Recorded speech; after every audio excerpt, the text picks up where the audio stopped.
அஸ்ஸலாமு அலைக்கும் வரஹ்மத்துல்லாஹி வபரகாத்துஹு. இன்றைக்கி பிறை துல்காஅதா 15. இன்றைக்கி இஸ்லாமிய வரலாறில் உமர் பின் அப்துல் அசீஸ் ரஹ்மத்துல்லாஹ் அவர்களுடைய எளிமையை பற்றி பார்க்க போகிறோம்.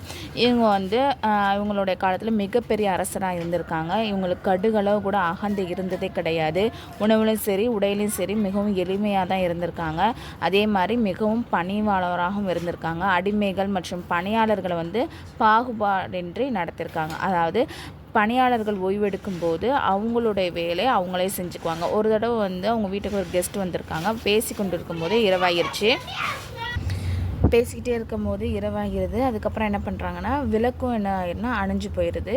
அப்போ அந்த கெஸ்ட்டாக வந்திருக்கிறவங்க தூங்கி கொண்டிருந்த அந்த பணியாளரை எழுப்ப போகிறாங்க. அப்போ அப்துல் அசீஸ் அதை தடுத்துடுறாங்க. அப்போ விருந்தினரை அந்த விளக்கை ஏற்றுறதுக்கு போகிறாங்க. அதையும் தடுத்துட்டு என்ன பண்ணுறாங்கன்னா அவங்களே ஏற்றி வைக்கிறாங்க. ஏற்றி வச்சதுக்கப்புறம் சொல்கிறாங்க, இந்த விளக்கை ஏற்றுறதுக்கு முன்னாடி நான் தான் உமர் இப்னு அப்துல் அசீஸாக இருந்தேன். ஏற்றுனதுக்கப்புறமும் நான் தான் உமர் இப்னு அப்துல் அசீஸ். இந்த விளக்கை ஏற்றுறது மூலமாக நான் என்னுடைய பணி ஒன்றும் கூட போகிறதில்ல, குறைய போகிறதில்ல அப்படின்னு சொல்கிறாங்க. இது மாதிரி தான் எந்த ஒரு வேலையாட்களையும் அவங்க உறங்கி கொண்டிருக்கும்போது அவங்கள எந்த ஒரு டிஸ்டர்பன்ஸுமே பண்ணாமல் இருந்திருக்காங்க. அல்லாஹுடைய ஆற்றல். மனித உடல். அல்லாஹு தாலா இந்த மனித உடலை மிகவும் நேர்த்தியாக படைச்சிருக்கான். அதில் ஏராளமான அத்தாட்சிகளையும் வச்சுருக்கான். அவற்றில் ஒன்று தான் நரம்பு. அல்லாஹ் தாலா நம்ம உடலில் எண்ணற்ற நரம்புகளை அமைச்சிருக்கான். அது எல்லாமே அதாவது பார்க்கும்போது எப்படி இருக்கும், அங்கிட்டு அவ்வளோ கொயாமையான் இருக்கும். ஆனால் அது ஒன்று கூட ஒரு தடவை கூட சிக்குப்பட்டிருக்கா, உன்னோட சிக்கி இதாக இருக்கா, எதுவுமே கிடையாது. அதுவும் அல்லாஹ்வுடைய மிகப்பெரிய ஆற்றலில் ஒன்றா இருக்குது. ஒரு ஃபர்லை பற்றி 7 முறை தவாப் சுற்றுதல். நபி ஸல்லல்லாஹு அலைஹி வஸல்லம் அவர்கள் தவாப் செய்யும்போது முதல் 3 சுற்றுகள் புஜங்களை உயர்த்தி கொண்டும் மீதி 4 சுற்றுகளை இயல்பான நிலையிலும் ஆக மொத்தம் 7 முறை தவாப் செஞ்சுருக்காங்க. ஒரு சுன்னத்தை பற்றி வலமிருந்து பங்கிடுக. அதாவது ஒரு தடவை ரசூல்லாவுடைய சமூகத்துக்கு தண்ணீர் கலந்த பால் தரப்படுது. உடனே ரசூல்லா அவங்க குடிச்சிட்டு அவங்களுக்கு வலப்புறத்தில் ஒரு கிராமவாசி இருக்கிறாங்க, இடதுபுறத்தில் அபூபக்கர் அலி இருக்காங்க. இருந்தாலும் அந்த பாலை குடிச்சிட்டு எஞ்சியதை கிராமவாசி தான் கொடுக்குறாங்க. ஏன் அப்படின்னு சொன்னால் ரசூலா சொல்லியிருக்காங்க, வலப்புறத்துலேருந்து தான் எதையுமே ஆரம்பிக்கணும் அப்படின்னு சொல்லிட்டு அனஸ் ரலியல்லாஹு அறிவிக்கிறாங்க. வீட்டில் 2 ரக்காய் தொழுதல். நம்சாசன் சொல்லியிருக்காங்க, நீங்கள் உங்கள் வீட்டில் நுழைந்தால் 2 ரக்காய்த்து தொழுதுங்க. இந்த தொழுகை நுழைவதில் உள்ள தீங்கை தடுத்து நிறுத்தி விடும். மேலும் வீட்டிலிருந்து வெளியே போகும்போது 2 ரக்காய் தொழுதுங்க. இந்த தொழுகை வெளியில் உள்ள தீங்கை தடுத்து நிறுத்திவிடும் அப்படின்னு சொல்லியிருக்காங்க. ஒரு பாவத்தை பற்றி. புனித குர்ஆனை மறப்பது.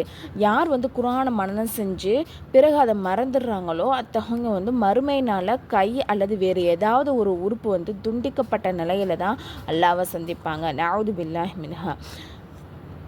அந்த மாதிரி சூழ்நிலை யாருக்குமே வந்துடக்கூடாது. அதனால தான் குர்ஆனை ஓதிட்டு அதை மறந்துடவே கூடாது, சரிங்களா என்று நபி ஸல்லல்லாஹு அலைஹி வஸல்லம் அவர்கள் சொல்லியிருக்காங்க.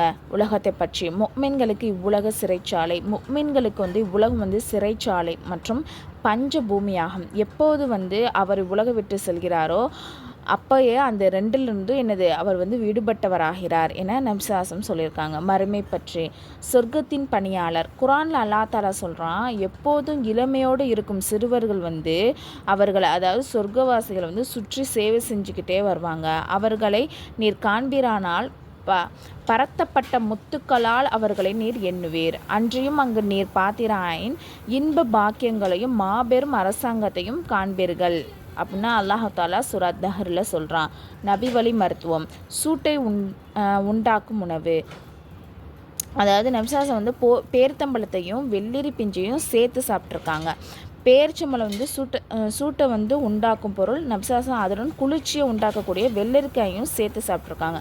இந்த 2ஐயும் சேர்த்து சாப்பிட்ற மூலமாக உடலில் உள்ள அந்த பாதிப்பை சமன்படுத்த உதவியாக இருந்திருக்கு. குர்ஆன் அறிவுரை.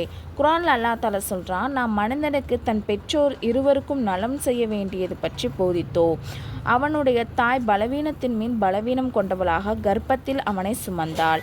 இன்னும் அவனுக்கு பால்குடி மறப்பதில் 2 வருடங்கள் ஆகின்றன. ஆகவே நீர் நீ எனக்கும் உன் பெற்றோருக்கும் நன்றி செலுத்துவாயாக, என்னிடமே உன்னுடைய மீளுதல் இருக்கிறது அப்படின்னு சொல்லிட்டு சூரா லுக்மான் அல்லாஹாலா சொல்கிறான். இன்ஷா அல்லாஹ் இன்னைக்கு தெரிஞ்ச விஷயத்த உங்களுக்கு தெரிஞ்சவங்களுக்கு ஏற்றி வைங்க. அஸ்ஸலாமு அலைக்கும் வரஹ்மத்துல்லாஹி வபரகாத்துஹு.